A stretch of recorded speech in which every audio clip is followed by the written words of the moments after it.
The latest Sports Illustrated swimsuit edition hit the newsstands this week. Danielle Harrington is on the cover, looking good.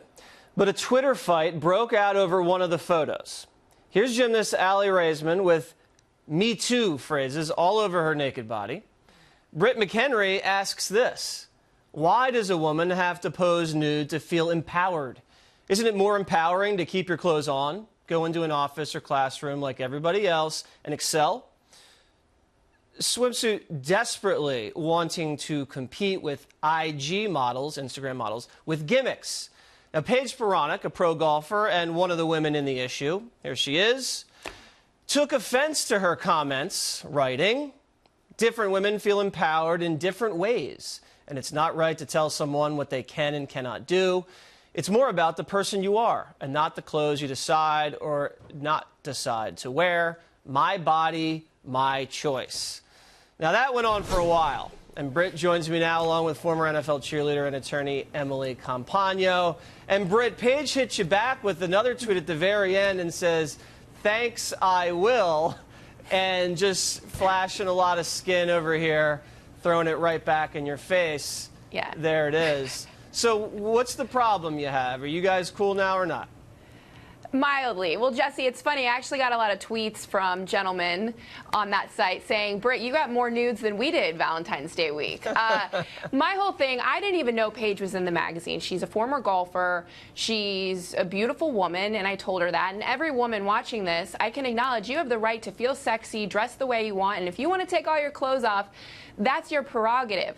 The issue here that I have is that Sports Illustrated decided to capitalize on the Me Too movement in the guise of actually caring about it. Now, this is still a very profitable part of Sports Illustrated. It amounts to 10% of the magazine's revenue, just one magazine, for the whole year. So they really want to cash in on that.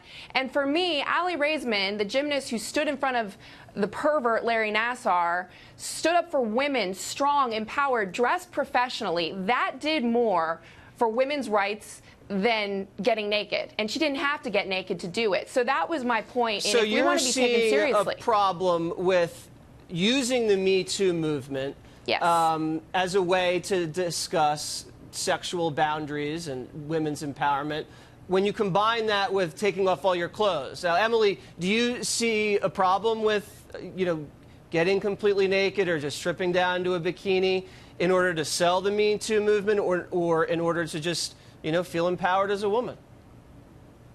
Right. Well, I feel a bit differently in that, being empowered means being able to make a choice or a decision autonomously, right? It's an independent choice, free of fears or pressure. So taking Aly Raisman then, for example, for years she was told exactly what to do with her body by Larry Nassar and Team USA as she was being subjected to rampant sexual abuse. So her decision now to participate in Sports Illustrated campaign and take that photographs, that's absolutely empowering, because finally it's coming from an autonomous place and it's entirely on her own.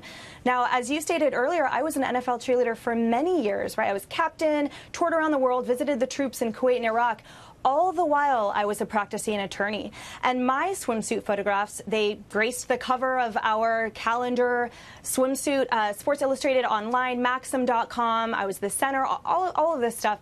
And it was crazy to me, the 1 out of 100 people who would come up and make some type of blanket generality statement to me about my position as a role model or lack thereof in their eyes. And I found it so intellectually lazy, frankly, that Britt, someone would make that type of snap judgment or global Emily is saying, judgment Britt, is based that on that. As a woman or as a professional woman with a great legal career, it's her decision to take her clothes off or to wear a bikini, and that's her decision. That doesn't make her, as a woman, kind of less, have less integrity.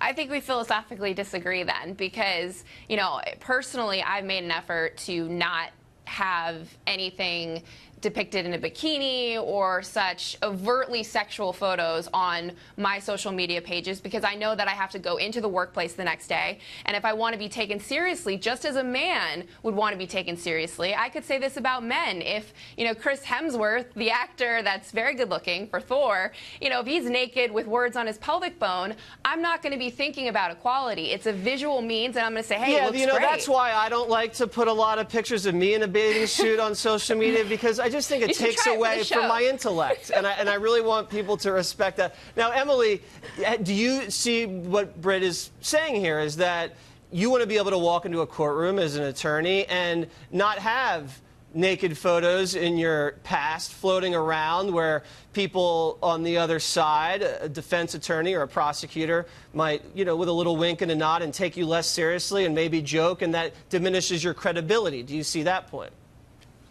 Of course, I absolutely understand the point. And just to be clear, there are no naked photographs of me, participating in the swimsuit campaign, and the NFL cheerleading team is a standard practice that all the teams do. So that aside, of course, I understand the point. I do think that there's the larger conversation here is the fact that one's character can be impugned numerous ways. But if a woman chooses to pose discreetly or sans clothes, and that is her personal choice to do so, and she feels empowered by owning what she does with her body and owning the message she sends, because that's her choice to do so, then to me that point remains. Okay. And the whole point about the interpretation being construed differently, sure, that's exactly the point, right? But that's separate from the original issue, which is her sense of empowerment and her choice to do so. And I want to make it clear to the audience that we did invite Paige on the show to be fair and balanced and debate Britt, but she chickened out.